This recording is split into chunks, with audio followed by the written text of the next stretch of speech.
And we are live. Yes, it's good evening here from Nigeria. Good morning, good afternoon, good evening, anywhere you're watching us from. But this is Lagos, Nigeria, and it's past 9 in Nigeria. Ekale o, gbogbo ara le o, a kí yín o láti ìlú Èkó. So today we have four. We are four today. Two of our sisters cannot make it, but I'm sure we're going to do justice to today's topic. So don't worry about that. So we're going to, for people that will be seeing us for the first time, want to say thank you. For those that will be joining the live and watching the replay, thank you so much for every time. And then for people that are joining us newly, we'll introduce ourselves briefly, and I'll be starting with myself. So my name is Adiola Tolushe. I'm a Christian, I'm a wife, I'm a mom of two beautiful girls, ages 3 and 5. And I used to work for the federal government of Nigeria. I worked for 14 years and now I'm retired. I'm a stay-at-home mom and I run my own business, digital business by the side. So that's a little about me. So I'll go to Sister Ganiyat now for her to introduce ourselves and then we'll take it round. Thank you. Ẹ káalẹ́ ní gbogbo ibi tí ẹ bá ti ń wò wá o. Orúkọ mi ò yí padà o. Òun náà ti sọ yẹn, Gàníyà lórúkọ mi. Ẹ ti rí ìyá ni mí, ẹ ti rí àpẹẹrẹ lẹ́yìn mi. Wọ́n máa ń tẹ̀lé wa káàkiri ni. Sample, that is my sample. But I'm a mother of 3 boys and they are very active. And I live in France. I'm also from Nigeria, but I am living in France with my family, and I work in the hotel and restaurant, but right now I am a student. Mò ń kàwé lọ́wọ́lọ́wọ́ báyìí ni láti sọ pé òkè ẹ̀ka tí ẹ̀ gbédè ìlú tá à ń gbé aṣáà máa gbé ṣàṣà là ń gbé ibi tó rí bá ṣàdáni sí là ń gbé. Let me learn the language more than the one that I know. So that is why I went back to school. So I'm a student right now. After my school, I continue working. And I also run this business as a side. This present time, everybody need a second stream of income. If you don't know, even if you are working, even if the work is giving you more money, but it is not your own, I'm sorry. There's still one day that they will tell you your service is no more needed. And the ọmọ onílé ó fẹ́ wá lọlẹ̀. You, Yeah. because you are the oga, they will still tell you to leave because the owner is coming to take care. So that is why we have to start looking into second stream of income. So, and I believe this our own business, our own system is the best for anyone to come and check out, and it will be a long last business, and you will see hear more. Don't let me talk much. Thank you so much, and let me pass it back to the host. Thank you, ma. Thank you, sis. Sharing but they want to turn into my conference, my sang class. We let you want to class see. All right. You've heard it from how second stream of income. I'm faring well. God will help us. Okay, so I'll go to Auntie Felicia now. Ẹ káalẹ́ o, ẹ káàárọ̀, ẹ káàsán, ẹ káalẹ́ ní gbogbo ibi tẹ́ bá ti ń wò wá. Orúkọ tèmi ni Felicia Bọ́sẹ̀dé Akíntọ́lá. I'm a mom, I'm a wife, I'm a registered nurse. I work and live in the United Kingdom, but I'm originally from Nigeria. Ọmọ Yorùbá ni mí. So iṣẹ́ nọ́ọ̀sì lèmi ń ṣe ní ìlú United Kingdom. Ṣùgbọ́n lẹ́gbẹ̀ẹ́ kan, mò ń ṣòwò ayélujára. Ẹ imagine nọ́ọ̀sì alábẹ́rẹ́ tó wá lọ ń gbé kọ̀ǹpútà. Iṣẹ́ tèmi ṣe ń sìn nìyẹn. So Sister Kemi. Eshema, Auntie Kemi. Ẹ káalẹ́, ẹ káàárọ̀, ẹ káàsán gbogbo èèyàn wà lé àkó ọjọ́ ìsinmi tèmi. Orúkọ tèmi náà tí yí padà Olúwakẹ́mi Ayẹni. Ọmọ ìlú bíbí inú Nàìjíríà lèmi náà. Mo ń gbé lórílẹ̀-èdè Belgium. Ìyá àwọn ọmọ lèmi náà, ìyàwó ni mí lọ́ọ̀dẹ̀ kọ. Mo dẹ̀ ń ṣiṣẹ́ ní ibi tó ti ń tọ́jú àwọn aláìsàn. Mo sì tún jẹ́ oníṣòwò lórí ayélujára lẹ́gbẹ̀ẹ́ kan. Tí ó yẹ fi kalẹ̀ sí ẹ máa bá wa kà lọ. Ẹ ṣé olóòtú. Yes, ma. Eshema. So this evening, Lale, we are going to talk about our struggles. Tẹ́ bá ń wò pé àgbègbè gbà àṣebẹ̀ náà ló ṣe dùn láti bẹ̀rẹ̀. So today we want to talk about our struggle when we're about starting our business and at the beginning of our business, so that máa rí pé this thing happens to everybody. So pé ẹlẹ́ran ara bíi tiyín náà ni wá àkínṣángélé àdẹ̀gbé wá látọ̀run, so that you can see that we are real people and that this is real life. So mo máa bẹ̀rẹ̀ lórí lọ́dọ̀ Aunty Ganiya. Ẹ sọ àwọn ìdojúkọ wo lẹ nígbà tẹ́ fẹ́ bẹ̀rẹ̀ òwò yín àti ìgbà tẹ́ ṣẹ̀ṣẹ̀ bẹ̀rẹ̀. So your struggles while we're about starting and when you started your business. Thank you. Tí n bá fi nǹkan ẹyọ kan pé méjì, the only struggles tí àwọn èèyàn máa ń ní, tí èmi náà ní, ni owó àti bẹ̀rẹ̀ òwò. Owó àti bẹ̀rẹ̀ òwò because tẹ bá kọ́kọ́ mọ̀ pé fẹ́ bẹ̀rẹ̀ òwò ẹ mọ̀ pé nídìí owó. Tó bá dé irú online business ti wà yìí ẹ tí ìmọ̀ye tẹ̀tẹ̀ kọ́kọ́ fẹ́ fi bẹ̀rẹ̀ náà. Ṣé kò pé jẹ́ kí n lọ wo webinar kí n lọ check it out. So when we get there and answer that this is a real business that you need to put fowó sí láti bẹ̀rẹ̀, kò kí n ṣe pé ní ìmọ̀ tó bá gbé ní òyìnbó yìí wá ti mọ àwọn oríṣiríṣi business tá máa ń ṣe tó máa ń jẹ́ pé tó bá kàn ti fi 10 euros sí a máa sọ pé kó máa yí nǹkan. Kò ń ṣe irú business yẹn ni eléyìí. Owó business tó máa fowó sí tó máa bẹ̀rẹ̀. So owó yẹn ni gangan ló jẹ́ challenge fún èmi, ìyẹn number 1. The other number 2 tó tún jẹ́ challenge fún mi ni ọkọ mi. Ó pé má lọ ṣe òwò tó jẹ́ pé ò mọ̀ kankan pẹ́ o. Tán bá ti gbẹ́ ẹ, má sunkún, má wá sun ẹkún kankan wá bá mi o torí mi ò tiẹ̀ ní rẹ̀ lẹ́kún torí mò ń sọ fún ẹ o. Òwò ayélujára wọ́n máa ń gbáyàn ń bẹ̀ ni o, kò ń ṣe, it's not something that is real. And when you start, they will start, wọ́n máa sọ fún ẹ pé lọ mú wá. Wọ́n fẹ́ dá ẹ ní o. Lọ mú wá. Wọ́n ní pé okay now à ń ṣiṣẹ́ bójú ojí mi lójoojúmọ́. Bàbá dẹ̀ kí ni owó náà dẹ̀ kúkú ṣẹ́kù náà kí oṣù tó parí a ti fi san gbogbo gbèsè, gbogbo bíìsì láti san gbogbo ẹ̀. So at the long run mo Ọlọ́run fún mi ní ààyè láti lè borí ogun títí ọkọ mi ó ní òkè mo ti support ẹ wo lọ máa ṣe jẹ́ kí n máa ṣiṣẹ́ tèmi ṣe lọ torí pé ẹbí náà ló kúkú ṣe ń ṣe. Ọlọ́run á dẹ̀ fi èrè sí nǹkan tí gbogbo á dẹ̀ ń gbà náà nìyẹn. So the only 2 challenges tí mo ní nìyẹn. The other 3 challenges mi ní really pé challenges but the only thing tí mo kàn ṣe máa pè challenges ni pé mi ò ṣe irú òwò báyìí rí.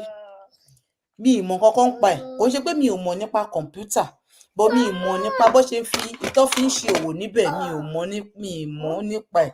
And then nǹkan tí mi ṣe tún really pè ní challenges ni pé training bí ta ti lọ kọ́ ẹ̀kọ́ wọ́n ti ṣe síbẹ̀ ní step by step fún wa láti lè follow. So ìdí tí mi ṣe pé challenges ni pé tó bá ti ní little computer experience and o dẹ̀ tún wá náyè láti ní kóòṣì, it's okay. O wá ní àyè láti ní kóòṣì àti olùtọ́nà ní ọwọ́. Olùtọ́nà yẹn mean mentor. Tó bá rẹ́yìn mi, I said I am a digital business mentor. O ní ẹni tó máa tó ẹ sọ́nà tó máa fà ẹ́ lọ́wọ́ sókè.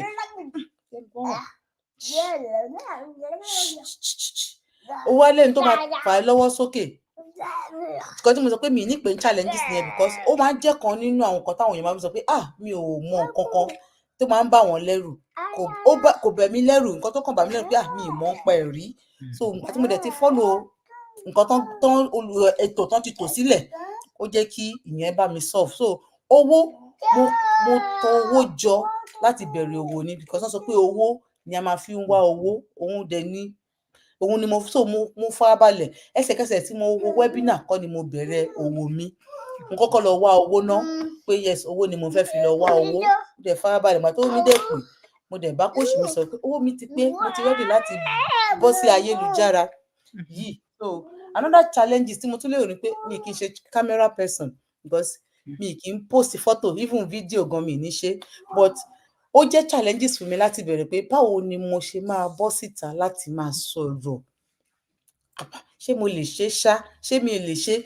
But thank God for, how do I say, thank God for that boldness and confidence that I give myself that if other people can do it, then I can also do it. So I have to crawl out of my comfort zone, my shell, then to come outside. So I think that is the 4 things that I can say it's giving me challenges in starting my business. Thank you. Yeah, thank you so much, Shema. I think most of our struggles for a lot of people, it would look almost the same, but it will still be different and personal to us. Like for me, but Timori business and I watched the webinar and I said, okay, I want you. Timoshe coaching call me. Of course, I'm like, okay. And of course, any business, you're my wo. But me, but Timo join group. Mo wá rí pé àwọn ọmọ Nàìjíríà pọ̀ ńbẹ̀ o. But mo wò pé ṣé àwọn tó wà Nàìjíríà tó ń ṣe láti Nàìjíríà ṣán wà. Ìyẹn kọ́kọ́ ń wá ná pé ẹni mélòó ló ń ṣe láti Nàìjíríà. kò kọ́kọ́ yé mi, mo wò pé kó má jẹ́ pé bóyá àwọn aráàlú òyìnbó nìkan ni business yìí wà fún ọ, kó má jẹ́ pé á di pé who send you, you know, this business is meant for people in the diaspora. So that one was kiri, but I made my inquiries, I did my research, you know. Mi ká ní pé mo ti wò pé I just assumed, ká ní pé mo kàn assume bẹ́ẹ̀, I will have lost out. But I made my inquiry. Mo wá rí pé at the end of the day, what really matters is that you have a laptop, you have your phone, and you have internet access. And adẹ̀dúpẹ́ náà pé Nàìjíríà náà ò tí burú tó yẹn ká má ní gbogbo mẹ́tẹ̀ẹ̀ta. So I now discovered that my location has got nothing to do with the success of my business. It's the effort tí n bá put into it ló máa bring the success. So thank God that I did not say that pé àwọn tó ń ṣe ìlú òyìnbó nìkan ló wà kí n ti sá padà mí ní sí níbi tí mo wà ní èní. And then also for me, I used to be a very very private person. In fact, ọjọ́ tí mo kọ́kọ́ gbé picture àwọn ọmọ mi jáde, èèyàn kan pè mí, are these your children? You know, pé you brought them out, what happened? You know, it was initially for me, it was a struggle, but mo kàn wá wò pé ṣé torí wọn náà kọ́ ni mo ṣe ń ṣe kiri, pé tí má sọ pé ìyá ni mo jẹ́ tán ọ̀rọ̀ ọmọ pẹ̀lú mi kàn ní máa wò pé àfọwọ́nà ìlélẹ̀ oníbàárà ìgbà ni, you know. So I had to do it. Mo dẹ̀ wá rí pé it was not that deep. It was not that deep ju ìgbà tí mo ń rò pé kiri kan pé kò sí kankan bẹ́ẹ̀. At the end of the day, gbogbo nǹkan tá a máa ń pọ́nlé, kò sí nǹkan kan tó rí téèyàn kan rò. So pé tí mo ń rò pé kiri, and then also náà bí àǹtí Gania ṣe sọ, basic things ni mo máa ń ṣe lórí kọ̀ǹpútà, but mo wá wò pé báwo la ṣe wá fẹ́ ṣe tó yẹ pé kọ̀ǹpútà la máa ṣe yìí and all. But mo wá rí i pé wọ́n ṣe sọ yẹn video based training yẹn, ẹ mọ̀, ó ràn mí lọ tí bá ti wò ó ní tó bá sọ pé àṣe bá, because video based training yẹn nǹkan tí mo like ẹ̀ fún ni pé wọ́n ń kọ́yàn bí ọmọ kékeré ni. Press this, go to this. Ó wà very explanatory, it's very explicit. And then you cannot accept, and then you can pause it and rewatch it and go over it again. So it made it very easy. So there are a lot of things that I know how much people will use to do it outside, but because of we have it in the training, I can do it effortlessly. I can always go back, you know. And then, you know, one thing I like about our training is that on my updates here. So kì í ṣe pé bóyá nǹkan tó bó ṣe ń ṣẹlẹ̀ àti dey hot, wọ́n ti gbé sórí training wa. So kò sí bó ṣe máa wà ní community wa tó ní grow, tó ní develop. Human capacity ó máa build ẹ̀ kò tiẹ̀ sọ fún, apart from the financial gains. So àwọn àǹfààní tá à ń rí nínú struggle wa yẹn, ìgbà tó yẹ pé ọkàn wa le pé àwa náà ó ṣáà ní nǹkan tó ń lé wa. Wọ́n ní àbí tí nǹkan ò bá léèyàn, àbí tí ìwọ àbó ló ṣe máa ń sọ Yorùbá, ó ní nǹkan tó ń léèyàn. So téèyàn bá rántí nǹkan tó ń léèyàn, èèyàn á wò pé gbogbo àwọn kíní excuse ló jẹ́. Where there is a will, there will always be a way. And thank God pé a ṣáà overcome struggles wa. So kí n tó lọ sọ́dọ̀ Aunty Felicia, ẹ wò gbogbo nǹkan tá a ti ń sọ, if you are interested, you are like, oh okay, I'm interested, this resonates with me, I want to find out. The first thing is to watch the webinar, at least get to know about the business, watch it, get the information. So you can see our website displayed on the screen. So anybody that your heart goes with, we are not saying you should go with A or B. If it's Aunty Gania, Aunty Felicia, Aunty Kemi, or myself, you are free. All we need from you is just your first name and a valid email address, and we'll send you the information. Thank you. So mo máa lọ sọ́dọ̀ Aunty Felicia. Kí ni àwọn ìdojúkọ yín? What were your struggles ìgbà tẹ́ fẹ́ bẹ̀rẹ̀ àti ìgbà tẹ́ ṣẹ̀ṣẹ̀ bẹ̀rẹ̀? Well, fún èmi gẹ́gẹ́ bí èèyàn kan, ìdojúkọ mi àkọ́kọ́ gẹ́gẹ́ bí Sister Ganiat gẹ́lẹ́ lọ̀rọ̀ mi ṣe rí, it was just the finance, you know, because ìgbà tí mo wo the first webinar, I took the further step, like mo sanwó joining fee. Then ìgbà tí mo wá wọnú ẹ̀, because like every other business, èèyàn need owó láti bẹ̀rẹ̀. Mo ní ẹni mind tẹ́lẹ̀ pé okay, mo need owó láti bẹ̀rẹ̀ business. But ìgbà tí mo wọnú ẹ̀, mo wá rò pé online business máa ní ṣé kí wọ́n kọ́wọ́ sí. Mo kọ́kọ́ rò, mo rò for a very long time. In fact, mo rò for a very long time. And ó wá bọ́ sí time tó jẹ́ pé à ń ṣe processing ILR ńgbà yẹn. Tá bá wà ní UK, ẹ máa mọ iye tí ILR èèyàn kan jẹ́. Àwa mẹ́rin dẹ̀ ni. So ó bọ́ sí time tó jẹ́ pé mo fẹ́ gbówó sílẹ̀ gangan. But mo dẹ̀ tún wá business. And that's one thing. Nǹkan ẹyọ kan mo fẹ́ encourage yín lénìí. Tẹ́ bá ní nǹkan kan tẹ́ fẹ́ ṣe lọ́kàn yín, if there is a will, there will always be a way. Because at that time, exactly the time that our process Live to Remain wà ní UK, èmi àtàwọn ọmọ. That's the same time, almost the same time, like a month interval tí mo bẹ̀rẹ̀ òwò yìí. Because mo mọ̀ pé I needed something to do. But my main worry was, owó ìtìmákólẹ̀ online business money. But téèyàn ò bá ṣíjú ń gbà mí, èèyàn ò ní mọ eléyìí gangan tó jẹ́ pé the real one. Mo ṣáà ní, okay, I'll just do it. That was my number one challenge. Oh, it took me a while. My mentor is even here. Àjọ wà lórí program yìí ni. And thank God for her, because she's a God sent, and she kept on just checking on me to see that, hey, business either. Money, mo fẹ́ ṣe, ẹ má worry, mo máa ṣe. Because I had the will, and God made the way, because every business requires money. So mo mọ̀ pé there are people out there that will be thinking, okay, owó mà lèèyàn máa fi bẹ̀rẹ̀ business, but tẹ́ bá bẹ̀rẹ̀ ńsìn, as time goes on, ẹ bẹ̀rẹ̀ sí ní realize owó tẹ́ fi bẹ̀rẹ̀ padà, ẹ bẹ̀rẹ̀ sí ní realize padà. It's better than kéèyàn má bẹ̀rẹ̀ rárá. Téèyàn bá bẹ̀rẹ̀ rárá, èèyàn máa ṣì wà lójú kan throughout ni. I'm telling you now, tí n bá kó owó yẹn dání nígbà yẹn, tí mo ní online business yìí, bí mi wà láti sọ 12,000 kan dànù fún UK government, kí wá kó yẹn dání kí mo, a máa ti ná tán. I had to travel lots of oríṣiríṣi. So I had to discipline myself at that time. It was around July, summer holiday and all that. Tówó yẹn bá wà lọ́wọ́ mi, a ti lọ bìkan, a ti travel. Tàtú dọ́lọ́run tẹ̀sẹ̀ tún wá gbóhùn tẹ̀lé wa lọ́wọ́ tá wá gbàwé ìjókòó. A ti lọ bìkan. So mo kàn decide, I just disciplined myself. It was hard, but then I said, no, I wanted to do this. And honestly, it was the best decision. And another thing tí mo face is coming life. Oh, I started with reels, no? Like I only later my video tá máa post there. But mo máa post lórí WhatsApp or Facebook, because Facebook is very large. It's one of the things that initially I was thinking, tó jẹ́ social media marketing, máa lọ sórí gbogbo social media marketing.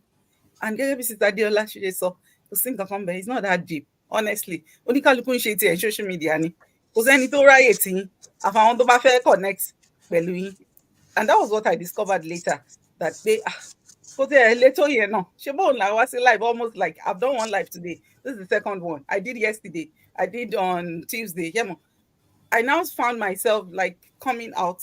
I just told myself, no, I need to leave my comfort zone. If social media is where I have to place my market for it to grow, I have to come, because taba mo nǹkan tá ń lé, ní relent, I'm a okay, nǹkan tí mo lé, nǹkan tó wà níwájú mi ni, I'm a pursue it. So for me, it's that. And number 3, technology. Hey, Sister Adéọlá, bí mo ṣe dà wọ́n láàmú tó pé, hey, báwo la ṣe máa design eléyìí nísìnyí báyìí, àwa náà design ìyàtì ọpẹ́lọpẹ́ training. So the third thing was the technological part of it. It's not like me, mo bá ṣe lo computer or phone. I need to design poster and bẹ́yẹn. But step-by-step training, wow, honestly, it was so seamless and was so easy. And there's a mentor, and you can reach out to us. You can, if you're going to sign up with us, one of us will be your mentor. Like, you can reach out to us to say, okay, initially, when I didn't know how to do it, Sister Adéọlá was doing it for me, and then she just told me, just go, just keep playing around with it. And I kept playing around with it, and whether it's fall in place now. So it's just a matter of, like I said earlier, willingness. Think about willingness. Yeah. There's nothing to single corner. So our challenges, I've been developing. Now I can say that I was not the same person I was like when I started. I'm not the same person I was when I started this business. And honestly, I'm loving it. So kẹwàá darapọ̀ mọ́ wa, kẹ́yìn náà rí bó ṣe rí. Ẹ ṣé mà, ṣé ẹ mọ̀ pé mò ń sọ fún èèyàn kan pé tá bá wo iye tá tiẹ̀ fi ń ṣe, tá fi ń invest nínú business wa, nǹkan tá à ń rí, tá bá wò in retrospect is little to what we are going to gain at the end of the day. Mo sọ fẹ́ nìyẹn pé pé tó bá mọ̀ pé, because àwọn èèyàn mọ̀ àwọn tó ń ṣe business, traditional business, iye tó ń ná, ẹlòmíì tó bá fẹ́ sanwó ṣọ́ọ̀bù báyìí, ìfúnpá ẹ̀ máa lọ sókè ni, àbó fẹ́ rajà. But tó bá wo iye tá à ń ná, most people nǹkan tó nídìí láti ṣe ni nǹkan tó ń pè ní delayed gratification. Ẹ wo bẹ́ẹ̀ ṣe ẹ lè lọ sọ́mà, ẹ ti lọ sọ́mà, ẹ ti dé, ara yín á ti balẹ̀. Bọ́ ẹ wo pé àìmọye sọ́mà níwájú, àìmọye sọ́mà. So wọ́n ní tètè gbàdúrà kó má bàa gbàdúrà yín. So ẹ ti sọ́mà ẹ̀yọkan tẹ́ ẹ̀ sọ yìí, tí ẹ lọ yìí ó máa jẹ́ kẹ́ lè lọ many more summer effortlessly so Ọlọ́run á jẹ́ kí èèyàn wa Ọlọ́run á ṣí yín lójú Ọlọ́run á ṣí yín létí òkè bá lè rí pé kíní yìí òótọ́ ni o na true ni o kì í ṣe na lie so màá lọ sọ́dọ̀ àti Kẹ́mi over to you ma. ẹ ṣé olóòtú gẹ́gẹ́ bí àwọn ẹlẹgbẹ́ mi ṣe sọ síwájú títí mi náà ó fara jọ títí wọn challenge tèmi kọ́kọ́ ní ni pé ìgbà tí mo tẹ̀ kọ́kọ́ béèrè tí mo kọ́kọ́ sign up tí mo gbọ́ gbogbo kí ni ẹ mo ṣe coaching call ó wá di pé a máa fowó bẹ̀rẹ̀ ṣé mo kọ́kọ́ sọ létí ọkọ mi ó kọ́kọ́ pariwo mọ́ mi ní ṣé mo yẹ tí mo ra blọọkù lẹ́kọ̀ọ́ ṣé mo yẹ tó máa kọ́lé ó kọ́kọ́ pariwo mọ́ mi mo ní kí ló lè tó yẹn jẹ́ kí n fún mi ṣé wọ́n yẹ wá kọ́lé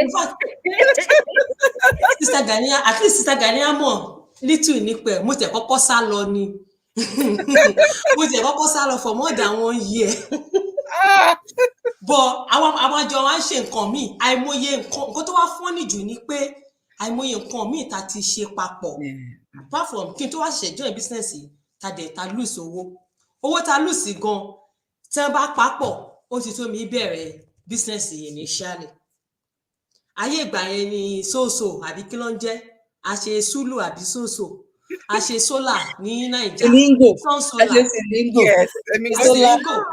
a ṣe silingo a ṣe sun solar a ṣe sun power metaphors billions of naira làwọn sun solar yẹn gbé lọ ní Nàìjíríà ń gbà yẹn a ṣe mining náà àbí ṣe mining àbí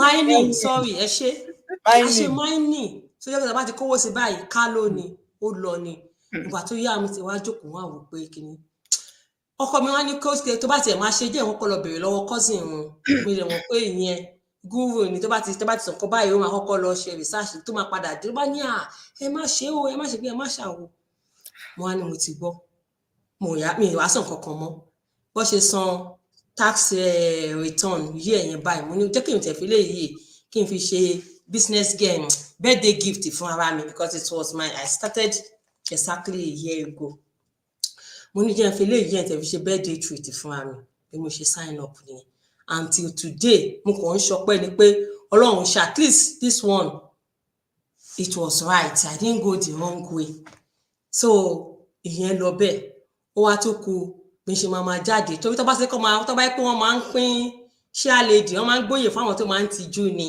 àwọn ẹgbẹ́ máa ń wò mí pé mi ò kí ń tijú pé àti wọ́n sọ pé mi ò kí ń sọ̀rọ̀ ẹni tó bá mọ̀ mí gangan wọ́n á mọ̀ pé mi ò kí ń sọ̀rọ̀ bọ̀ fún ará àtàwọn òkè ẹ̀yìn yìí ń tijú tó bá ń pín chairman àbí share lady tẹ́ kí wọ́n máa ń gbóyè fún wọn èmi ni máa jẹ olóyè ni máa jẹ chief matron ẹni tó máa ń tijú wá kú tí ń ṣe máa bọ́ta ṣe ṣáàtì mo ti ń lo Facebook ọjọ́ ti pẹ́ bọ̀ ká ṣe gbébo wọn kò tí mo wá ń sọ fáwọn èèyàn nìyẹn pé ṣé mo àwọn nǹkan míì wà téèyàn ò bá tí ì ṣe èèyàn kì í máa ń ronú because tá bá ní à ń ra internet wifi àwọn àbọ̀ sórí social media èèyàn máa ṣe gbébo wọn àbí kíyàn àbí láti àárọ̀ dálẹ́ téèyàn ò ní generate anything èèyàn ní kúrò lójú kan mo rí àwọn tó jẹ́ pé ẹlòmíì wà tí even before me tẹ́lòmíì ti san 149 administrative cost yẹn tí ò tí join the same tó lè jẹ́ pé ojú kan ni ẹni yẹn ṣì wà ó dàbí báyà mi tó ṣe coaching call lálẹ́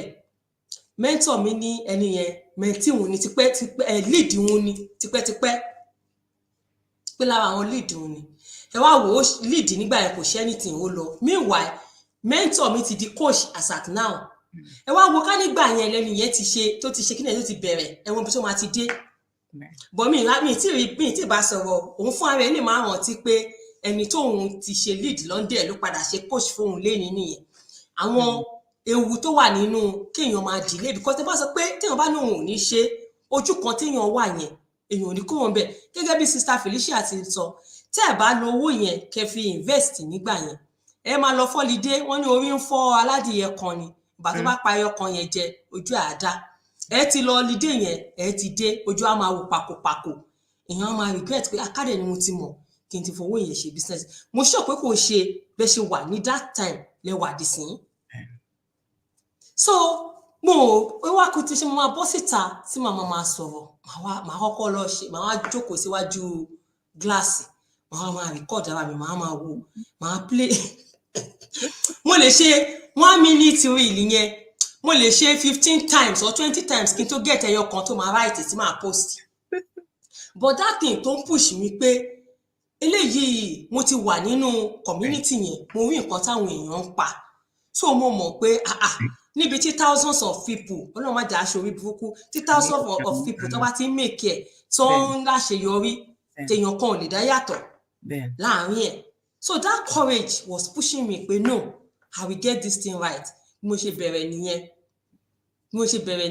mo lè ṣe 1 minute màá jókòó síwájú ẹ̀ títí kó tó di pé màá bọ́ta màá di pé màá kọ́ ṣe 1 minute màá post màá record ara mi màá post ẹ̀ màá tún yá mo increase ẹ̀ di 3 minutes ẹ̀ pé really gbà ju 1 minute plus lọ or 3 minutes so màá tún wá ṣe normal recording ó lè má ju 5 minutes lọ màá post ẹ̀ màá rí pé àwọn èèyàn comment àwọn pa ó dà bẹ̀rẹ̀ díẹ̀ bẹ́ẹ̀ kó tó di pé mo gain confidence mi láti lè máa bọ́ta máa sọ̀rọ̀ and this collaboration tá à ń ṣe yìí náà it really helps a lot because ìgbà míì gan èèyàn máa fẹ́ bọ́ta èèyàn máa wò pé kí n mo fẹ́ sọ̀rọ̀ lé lórí àti dájókòó ṣe show 1 hour àbí 30 minutes nígbà míì ó máa ń níyàn lára wá wò pé kí n mo fẹ́ sọ di time yẹn but fún eléyìí báyìí nísìn it goes a long way oníkálukú máa mú idea wá fún ọmọ nǹkan táwọn tó kù bá sọ ẹ máa kọ́gbọ́n nǹkan tí èmi náà bá sọ ẹlòmíì náà máa kọ́ lára ẹ̀ so ó tún jẹ́ kí n gain more confidence so those are the 2 challenges tí mo rí pé ó ṣe kíní tó pọ̀ and then before then nǹkan tó tẹ̀ mú mi wá ronú pé mo fẹ́ ṣe kíní ìgangan ní iṣẹ́ àṣekú mo sọ nínú dàbí last ad mi tígbà tí mo kọ́kọ́ dé ìlú òyìnbó especially mi rò pé one mi ò jealous àwọn tó wà nílùú òyìnbó initially tó bá jẹ́ ọ̀rọ̀ ọkọ̀ àbọ̀mọ́ gbàsí wọn Nàìjíríà ò bad mi ṣe millionaire mi ṣe billionaire o but Nigeria was not bad for me but pé èèyàn torí àwọn ọmọ torí ọjọ́ ọ̀la àwọn ọmọ ló wọ́n síta wá débí tí wọ́n á rí pé especially àwọn sáà ń gbé ibi tí tá àti sọ òyìnbó tó jẹ́ àṣìṣe tó máa kọ́ èdè it was very difficult ọdún 2 sí 3 máa kọ́kọ́ fi bẹ̀rẹ̀ language school and then àwọn ọmọ mi wà ń kékeré bàbá wọn máa lọ bí iṣẹ́ tó bá ti jáde ní ìdájí báyìí kò ní wọlé until around 10 nígbà míì kó tó jáde káwọn ọmọ yẹn tó jí ó ti máa jáde kó tó dé lálẹ́ àwọn ọmọ yẹn ti sùn ó lè jẹ́ weekend nìkan ló máa ríra what pissed him off tó dùn mí ganjọ́ kan ìkan náà ọmọ mi wá pè mí tó èmi ni máa mú wọn lọ school èmi ni máa mú wọn lọ tó bá ní appointment èmi ni máa mú wọn lọ bàbá wọn kó kàn lọ bí iṣẹ́ kó kàn dé ní kò weekend nígbà míì ó máa sì lọ láàárín 1 month àwọn àtàwọn ọmọ yẹn lè má ríra ju bí 5 times lọ tó bá tẹ̀ tó bẹ́ẹ̀ ọmọ yẹn wá pè mí ìjọkọ̀ ọmọ bí ọmọ 3-4 years kó ní àpé mọ́ mi pé wáyé tó ṣe jẹ́ èmi nìkan ni mo máa ń mú àwọn lọ school pé àwọn ọmọ tó kù àwọn parents wọn máa ń mú wọn wá bàbá wọn máa mú wọn wá so èmi nìkan I felt so bad on that day wọn á ní kó máa wọ ní pápá ní láti ṣiṣẹ́ ẹ wá ṣáà máa jẹun ẹ̀yin náà sọ pé wọ́n máa I want this I want that tí pápá ò bá ṣiṣẹ́ báwo la ṣe máa rí owó wọn á ní òun dàsẹ́gbà tó kọ́ mọ́ wá dé wọn á ní gbọ́kàn tó mọ ẹ sọ ó sọ báyìí òun náà wá ó dùn mo rí i pé reactions ẹ but ẹ mọ̀ kò sí nǹkan tá a fẹ́ ṣe sí ó ní ìdáhùn òun understand but ṣé òun ò ní lọ bí iṣẹ́ ṣáà ní jẹun ni mo ní mo understand wọn á ní pòkè tèmi náà bí àtẹ̀mí náà bá ń wá nǹkan kan ṣe so máa lè fún òun náà ní time bí àtẹ̀mí time tèmi bá fi ń wá nǹkan ṣe yẹn kóun reduce nǹkan tóun ṣe òun náà lè ní time because àwọn ọmọ yẹn tó bá ti ní feelings yẹn láti bẹ̀rẹ̀ tó bá dàgbà wọn máa rí àwọn òbí bí ìkà àbí bí ẹni tí kò love wọn ni ó dẹ̀ lè affect mentality wọn tó máa fi dàgbà tó yẹ pé àwọn náà the same thing yẹn it can reoccur tó wọn náà bá tó stage ẹni tó níyàwó àbí tó ní kìnìkan tó máa rí as normal thing ìgbà táwọn náà kúkú ń dàgbà bàbá àwọn ó máa ń lọ bí iṣẹ́ ni so bàṣà ṣe dọ́gbọ́n díẹ̀ but still náà kò possible èmi rẹ̀ mi ò lè ṣiṣẹ́ because the more táwọn méjèèjì bá ń ṣiṣẹ́ the more taxes we pay back at the end of the day nígbà míì gan it doesn't worth it because just like pé kí wọn máa ṣiṣẹ́ kó wàá kó padà fún ìjọba ni so bí mo ṣe wà nílé màá ránṣọ mo ṣe rán màá ṣe irun fáwọn èèyàn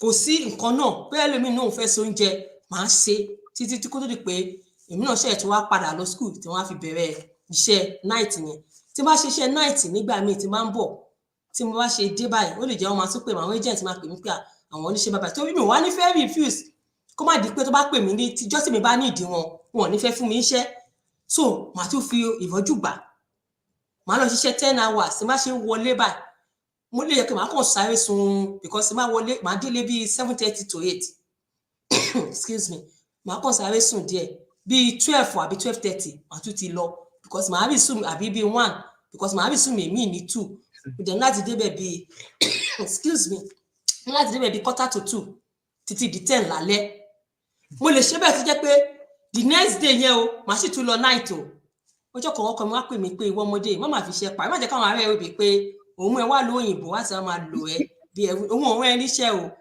mo ní yes mo understand òun ọ̀rọ̀ mi níṣẹ́ but ṣé owó náà ṣó tiẹ̀ tó ni bá ṣe ń ṣe akọ̀ máa rí pé ẹ̀ ń ṣiṣẹ́ yẹn níbi tó wọ́n yẹn ń bọ́ sí èyí ò ní lè ṣàlàyé pé báyìí ni until one day tí mo rí mo ṣàmọ́ pé okay I need to do ó get to a point I was very tired ẹ pé tí bá jókòó táyà tí bá ń ṣiṣẹ́ yẹn mi ò kí ń fi ilẹ̀ but anytime tí bá ní little time tí bá ní láti rest báyìí ìgbà ní gbogbo pains yẹn shoulder ẹsẹ̀ báyìí ẹ̀yìn ó máa bí ìgbà tẹ́ pé wọ́n ń gbá màmọ́ ló máa rí it got to that point I said yeah now èèyàn need láti sọ fún mi pé I have to put a stop to all this kó tó di pé mo wá come across hard yẹn mo wá join mo wá ní òkè gbàbí ṣe join báyìí gbogbo àwọn other jobs yẹn báyìí mo ya relief ara mi night job mi nìkan night job yẹn dẹ̀ wíkẹ̀ kò ń ṣojoojúmọ́ ìgbà míì 1 week mo free so táyà tí wọ́n free yẹn màá yà tètè gbájúmọ́ eléyìí and so far so good mo dúpẹ́ lọ́wọ́ Ọlọ́run pé I was able to take that decision because tó wáyé pé mi ò ṣe àwọn iṣẹ́ yẹn ọkùnrin ò ní lè ní courage láti kó owó yẹn sílẹ̀ fóbìnrin lójú wọn nígbà tí èèyàn fẹ́ kówó yẹn dànù ni wọ́n máa wò pé owó ojú eégún kó wá lọ kó sí ibì kan tí ò tiẹ̀ mọ̀ pé tí anything bá ṣẹlẹ̀ tó lè rẹ́ anybody dì mú but so far so good so mo dúpẹ́ pé mo ní courage yẹn Ọlọ́run fún mi ní oore ọ̀fẹ́ because I see it as grace not that pé èèyàn wọ̀ tẹ̀ bọ́ oore ọ̀fẹ́ láti ṣe because ọ̀pọ̀lọpọ̀ èmi náà ẹlòmíì wà níta wọ́n ní opportunity láti ṣe but that doubting Thomas or àìnígbàgbọ́ because mo sọ ibi tí àwa almost 2,000 èèyàn bá ti sọ pé this thing is working tí wọ́n dẹ̀ sí rí anybody jáde wá pé ẹ má tẹ̀lé àwọn ará bí yìí ó lè ní wọ́n gbáyàn ni tí wọ́n dẹ̀ ṣe máa jókòó síbẹ̀ tí wọ́n ṣe máa jókòó sí di pé nàláì kí wọ́n èèyàn bẹ́ẹ̀ yẹn tó rí náà túrùn ẹni náà ti sọdá nígbà tí wọ́n dẹ̀ ń fi àkókò ẹ̀ ṣòfò ni mo dẹ̀ máa ń sọ anybody má fi ti ẹlòmíì judge pé ẹnìkan ń ṣe business yìí òun ò tí ì máa rí pé ó ti ń gba owó tó pọ̀ rẹpẹtẹ kí wọ́n má fi judge one thing about this business tí mo like ni pé èèyàn ẹ wọlé fún èèyàn kò ní kẹ́ni náà má grow kọjá ẹni yẹn it doesn't mean pé torí pé ẹ wà lábẹ́ èèyàn ẹ lè grow kọjá ẹni yẹn at least it ó ní level tẹ̀yìn àtẹni yẹn máa jọ dé tẹ máa depart tẹnu ká pé tẹ máa ṣe bye bye and nǹkan tí àwọn gangan máa gain nínú business yìí ó ju nǹkan tí ẹni tó bá wọlé through wọn gan máa gain lọ but people àwọn èèyàn understand the part yẹn wọ́n máa wò pé ẹ̀yin sọ pé káwọn máa bọ̀ kí ni nǹkan tẹ̀yìn tí rí ìmọ̀lẹ̀ sí ìdè but you see everything tó bá ń ṣẹlẹ̀ fún yàn ni some fine nínú group àwa tá wà ní group la máa mọ̀ some kò open sí ará àta but I don't know tí àwọn ẹ̀gbọ́n mo ṣáà àdúrà bẹ́ẹ̀ ṣe gbálẹ̀ kan pé Ọlọ́run á ṣí wọn lójú ẹ̀mí Ọlọ́run á dẹ̀ ṣí wọn létí ẹ̀mí láti lè take right decision on time so that kò ní wà too late kó tó gbégbèsè so bí títí mi ṣe lọ nìyẹn àmọ́ so far so good Ọlọ́run ṣeun ẹ ṣé gan ni olóòtú ẹ má bínú pé mo sọ̀rọ̀ tó pọ̀. mo fẹ́ sọ sórí nǹkan tí sista Kẹ́mi sọ yìí Sherry èèyàn tí ó bá lè take bold decision láti ṣe business orí ọ̀fẹ́ ni honestly grace of God ni kò ń ṣe ordinarily because lójú lásán gan gbà mí ẹ ní fẹ́ ṣe nǹkan kan but Ọlọ́run bá fún yín lórí ọ̀fẹ́ láti ṣe in fact this business is actually for those tọ́lọ́run ti sọ wípé òun fẹ́ ṣàánú fún so this business is grace honestly for me to have plugged into this system mo mọ̀ pé orí ọ̀fẹ́ ńlá ni honestly èmi gan ordinarily I will not ordinarily àánú la rí gbà bẹ́ẹ̀ni àánú la rí gbà nǹkan tí mo dẹ̀ notice ni pé Sherry ìgbà most tá a bá fẹ́ wo gbogbo wa ẹ rí i pé ìgbà tó dàbí rí pé ewo yẹn débi hàn. As in when we looked at it, we got to our breaking point. You know, when we like, Yeah. God, you just have to show up. Lord, you just have to show up. And this business, we now saw this business. For a lot of people, even in our community, I think when our backs were against the wall, God showed up for us Bẹ́ẹ̀ni. in this business. So I just want to encourage everybody. Children will not remember that you paid their school fees. So. But they will not even remember that you bought clothes for them. But they will remember that it was my mom that used to make my hair. It was my Yeah. mom that took me to school. My mom was always there for my games. My dad was always there. And everyone, especially fún wọn tó wà ń lo òyìnbó, ewu ńlá ni. Tí a kí ni kókó wàhálà tá à ń ṣe. Tẹ́pà at the end of the day, àwọn ọmọ ọgbọ́n máa ní kí lẹ ṣe. You were not there for me. You were not there for me. So I want to use this opportunity. But let's put on our thinking caps. Is it worth it? Then I was telling somebody, why do tó máa ṣiṣẹ́ tó fẹ́ fiṣẹ́ parẹ́ when there is a better alternative, when there is a better opportunity that you can reduce the hours. Kí ló dé tẹ́ fi máa faṣẹ́ ìgbà tó yẹ pé ẹ ní àǹfààní láti ṣe less and to gain more. Ọlọ́run á ṣí wa ní ojú ẹ̀ bọ́lọ́run ṣe ṣá wa lójú ẹ̀mí Ọlọ́run náà ṣe ẹ̀yin náà lójú ẹ̀mí ṣùgbọ́n a máa sọ fún yín náà ní Ọlọ́run á lè jẹ́ kí ẹ gbọ́. Ẹ ṣé gan-an ni omi mọ̀ bóyá anybody ní nǹkan tá a máa tẹkọ̀ fẹ́ sọ ní ṣókí àti Kàfáyà àti Gàníyà ṣe ní nǹkan tẹ́ fẹ́ sọ ṣókí. kò tiẹ̀ sí ṣókí mọ́. Gbogbo nǹkan tá a ti sọ náà ni ọ̀rọ̀ oníkálukú so that ọkàn wọn máa pé àwa síta àwa ń portray good everybody náà ló face 1 or 2 challenges before starting the business. Bá ṣe ń gbọ́ nà láì and nà láì company tí ó ń san that high commission especially those people that have even paid those 149 the administrative fees and they are still thinking it's not real. This company, we are paying our taxes in every country of our residence that we are in. So if a company that they are saying a lie, and the government of that company, of that country is collecting tax from them. Yes, from them. So how are we not saying a lie? Because I have my, every year, I will pay it. Whether I like it or not. But do not be scared. You are not paying tax immediately until you start earning commission from this company. If you are not earning any commission, you are not going to pay any taxes. So don't be scared that so I will join and I'll start paying even if I don't make money. You won't pay when you have not made money. So, but just know that it's a taxable business. It's not business that you will do at the back office. No, you do it. Government. That's why they said if you don't have right document status. If you are in Europe or anywhere in the world outside in diaspora and you don't have a valid resident permit, you cannot. Even with working permit because ẹlòmíì ní resident permit tí kò ní working tí wọ́n lè ṣiṣẹ́. So you have to have a right to work. You cannot do this business. It's a real business. And then why we are calling it real, just because that you are saying there's no selling involved. Yes, there's no selling involved. And it doesn't mean that there's not something that is paying us our commission. You are not going to be the one to sell anything. Yes, the system does that for us. The system does all things for us. They are the one doing all the sellings. Our own is not to get our own commission and do advert. And that is why almost all of us is through advertisement that we saw this business. Yeah. Your own is just to portray that there is a business opportunity out there for you to start a business and you are not going to sell. You have everything. The system is a very good system that if you plug, all you need is just don't reinvent the wheel. Just come and plug into it. Then don't think, will I be the one now thinking of the product I'm going to sell? You are not selling any product because it is not your own business. So I think let me just stop there. We still have to. Thank you so much. Thank you so much. And Olúbùnmi Adégòkè, thank you for joining us. Thank you so much. Thank you. Thank you, ma. So we thank people that are watching live and those that will still catch the replay. So watch and learn and take action. And